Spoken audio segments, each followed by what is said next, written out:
Eto na mga idol, dahil nga sa laki ng nayambag ni Ronday Hollis Jefferson sa talk and text na kung saan ay nakuha nito ang back-to-back champion sa Governor's Cup at isang Commissioner's Cup, ay tila ba sinigurado na ng TNT na hindi na makapag-commit sa ibang liga etong si RHJ.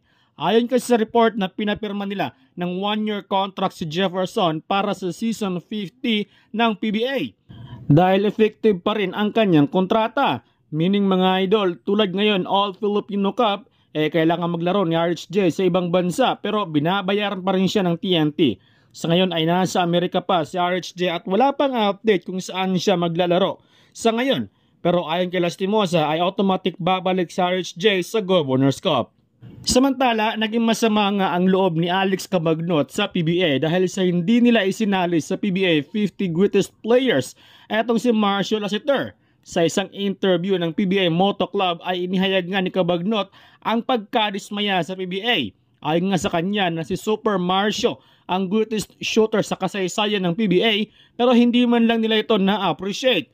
Matatandaan ay nalampasan nila si Jimmy Alapag sa pagiging greatest shooter sa PBA. Kaya hawak niya ang titulo bilang best shooter sa kasaysayan ng PBA. Sa kriteria kasi ng PBA ay dapat may regular season MVP tulad ni Scottie Thompson.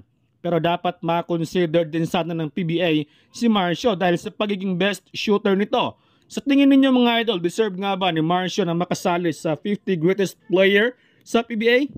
Samantala, nagpahayag ng kanyang interes na maglaro sa Barangay Ginebra si The Muscleman Vic Manuel kung sakaling bibigyan nito ng tsansa ng kupunan. Sa interview ng PBA Moto Club ay bukas umano siya sa posibilidad na lumipat sa Gin Kings matapos ang kanyang kampanya sa MPBL.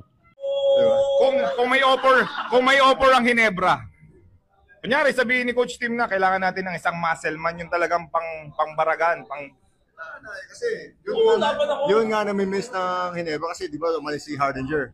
So ito yung kailangan namin, yung gumagawa ng mga dirty di ba? Helterbrad din nagsabi, mga ka-Ginebra natin. Galing na mismo sa Helterbrad. Pasok ka sa Ginebra? Goods ako. Yung management kung goods, di ba? Bakit hindi? Kami po, sa lahat po ng mga Ginebra fans, magawa kayo ng petition na gusto nyo yung Big Manuel sa Ginebra.